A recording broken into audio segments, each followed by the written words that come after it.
Dobozы, and he's the account fund manager of the entire EDC Capital. And basically we are here to get some ideas, we are here to get some opinions, and his opinion as well as the professional on what's going on right now in the market, and how we, small and medium investors, can benefit from their products designed for the big market, for the big investors. So Endre, just a little bit about your background. So how you started? Okay. It's a pleasure to be here. I mean, it's beautiful Budapest and the weather's fantastic. Look, basically I come from a traditional background. In 1986 I was a butcher's apprentice, and then my dad convinced me to join the family business, become a builder. So I worked for a living as a carpenter and joiner up until about 2000. But the problem with that is that if I was sick, I didn't get paid, and I only got paid for working. If I didn't work, I didn't make money. And I thought, well, there must be a better way. So that led me to look at investing, and it all just sort of basically spiraled from there. I wrote a book on investing back in 2002 that went to bestseller, which basically means more than 5,000 in print. I set up my own brokerage firm out in Vanuatu in the South Pacific, and we specialised in emerging markets, and we did quite well for a lot of clients during that time too. Actually, some of my best success stories are clients that put in 100,000 US, and we turned into $1 million within 4 years in Russia. The problem was they didn't take it out when they should have, and and then the economy sort of basically came back and they gave back most of that money. So we've always been looking at newer and better ways to make money that's safer, more consistent, more reliable, and that don't take massive time frames, because most people don't have a long time frame for investment.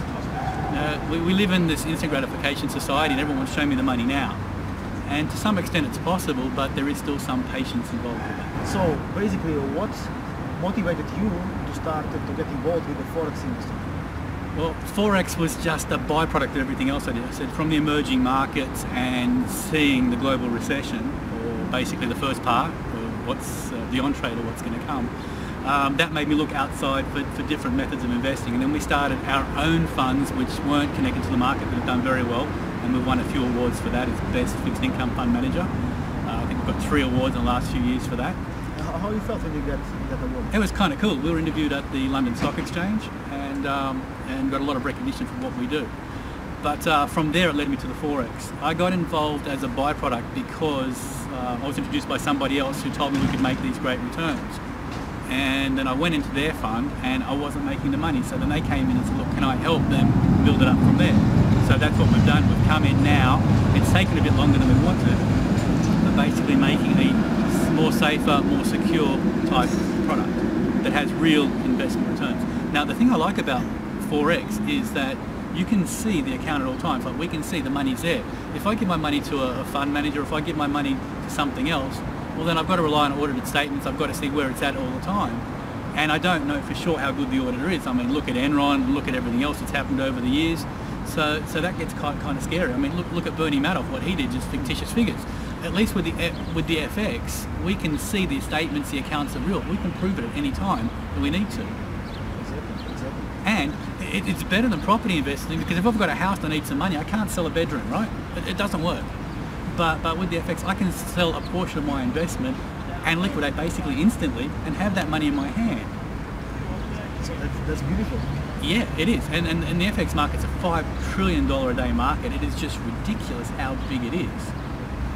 And it's the most liquid market in the world, and it's the most uncorrupted market in the world, because it's very hard, realistically, to manipulate currencies on the long term. So there is basically no chance for anybody to manipulate this type of market? Not long term. Short term, there's always what they call the fat finger, where someone can place large trades that can manipulate the market, but generally no. Wow. And why robots? Why you went to the robots? Okay, because people are people. If I've had a fight with my girlfriend, I'm thinking about her and everything else, not how to execute the best trade for my clients. If my kid's been crying all night and kept me up all night, well, I'm thinking about that I didn't sleep. I'm not thinking about anything else.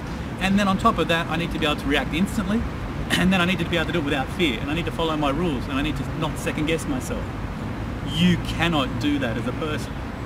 And you can't juggle 5 or 10 trades at the same time. I mean, one of the trades methodologies we use is only open for 28 seconds. I mean, I couldn't do that. There's not much I could do in 28 seconds. It's definitely not manage a trade and set stops and everything else. So it's the automated part, which is, one, it trades 5 days a week, 24 hours a day. 2, there's no emotion involved, and 3, it's always working at its peak performance level. So people can feel more safer that way? Yes and no. I mean, robots have their limitations because there's sometimes that a trader will see something, excuse me, that the robot doesn't know, and the robot says, well, this rule says do this and this, but a trader wouldn't. But the trade-off to that is over the long term, with a properly constructed robot, yes, definitely, it's much better. So over these years, you just was improving basically this robot experience? Yeah, we came up with different concepts, different ideas, and then we kept going from there. I read one investment book every week at least. I'm always on the forums, I'm always looking at different things. Our team is a very varied team. We've just welcomed on board a currency programmer who for the last 8 years has just built and programmed currency robots to make our strategies faster, better, more robust. Excuse me. On top of that, we've got a veteran on the team, Bill, who's got 12 years of currency trading experience. And he's absolutely fantastic. You've got the other guys as well. Our tech team in Israel is fantastic. Our legal in Hong Kong. So we're basically a diversified team which bring different ideas and different concepts to the table. Generally, I'm the ideas guy, says, look, try this, do this. The other guys code it, and then Bill says, no, this won't work because of this historically, and we go from there. Building something that's totally unique. And always looking at how can we take more risk out of the equation for you. I mean, the bottom line is, for me, I'd rather have return on investment than return of. Basically, the return of my money instead of the return on my money. The return is secondary. First, let me know I can sleep at night and the money I give you I can get back. Second, let's see it grow. You know, but no bullshit. Let's just grow it in a way that's safe, secure, and real. So basically, we need to take a look at and consider and manipulate these two factors: the risk and the profits. Okay. Look, quick history lesson. Over the last 100 years, the long-term market averages of the large caps is 9% a year. Right? That's it. Most investors are happy if they can get 7% annualized. Right? 7% a year. Okay. You know, and I just saw a study recently that said that over the last 20 years, the average investor has done a little bit better than 3.2% a year. Even one of the world's greatest managed funds did 36% a year for 10 years straight. Okay? But when they did an audit and they were audited to see how their clients made money, most clients didn't make any money. And the reason they didn't make money is because we're people.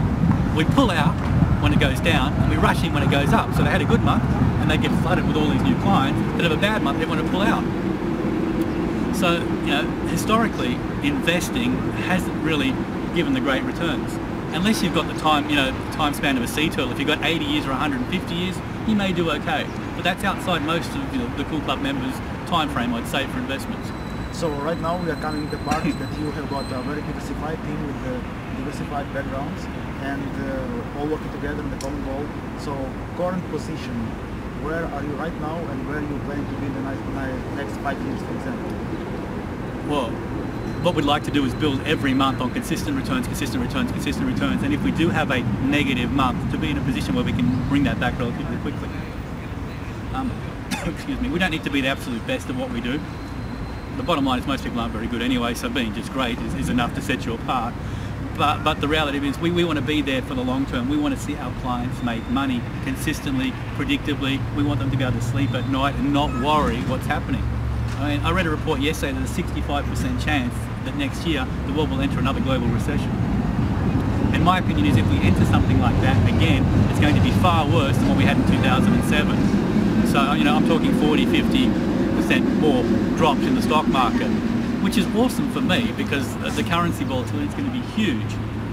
And I'm a fan of the US dollar, and most people don't like the US dollar, but I like to trade that against most other currencies.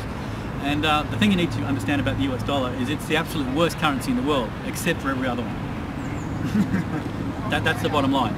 It's, you know, so the US dollar is the one you want to be in. Most debts are settled in US dollars. I mean, the euro's a bunch of guys rearranging furniture on the Titanic. That's all they're doing. It's basically just moving stuff around, you know, hoping they got time before the whole thing sinks. And the yen is no good really either because it's the most aged population in the world and the most indebted nation in the world. So you really don't want to be holding their currency either over the long term. So for the next few years we like the US dollar, and I think it made about 23% gains over the last financial crisis against most other currencies. So could you imagine leveraging that, how much money you could potentially make? Yeah. So we have got right now a concept that picks up the products we have and then doing the adaptation of this product to the small and medium investors. We because this is our market. Of course, your market is a big market of the big investors. So you are working on this market, and we are focusing on the other market of the small and medium investors. What do you think about the idea of the KulClub concept that is basically doing that equation of this product designed for the big investors to the small and medium investors? I think it's actually a great synergy because it allows the smaller investors to participate in something they may not otherwise have the ability to be in. It also lets them get in at a comfortable level where they can risk what they can afford to lose. I'm not saying they should. Excuse me. I'm not saying they should, but I'm saying, you know, you never invest unless you're prepared to lose that money. And also investing is like a marathon, it's not a sprint, so it's slow and steady, slow and steady. So it allows them to get comfortable, see the results, see that it's real, and, you know, bring it back if they want to do whatever they want to do with it, and then if they want to grow from there, they can. And then that builds on to giving them more options in life, you know. They can send their kids to a better school, they can have a better holiday, they can potentially have a nicer home, you know. It just gives them freedom to do things that they wouldn't otherwise have access to. So you think with the products of the BTC Capital, right, and this concept of KulClub, doing the equation of their product to the small and medium investor, you think we might create a new generation of the network basically network marketing, right, where people can have both passive income and active income together? Well, that's the beauty of it, because they can have their active income, they can have their jobs and go to work and earn their money and do what they love, or better still, if they don't like their job, they can leave it and do something they love to do. But on the side, on top of that, they've also got money coming in on a regular basis, or at least their investment's growing in value. So yeah, it's a really good meshing together of the two concepts. Wow, great. So we are going to work toward that direction. Just to finish everything, right? This interview, which was really great. What would be the wishes that you have got for all the KulClub members worldwide?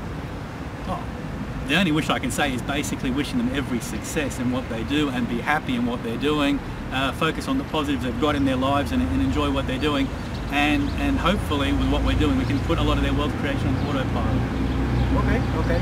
So thank you everyone for being here with us, and we are going to do another interviews later on that are going to match your expectations later on as well. So thank you everyone, and thank you Andrew for the interview. You're welcome.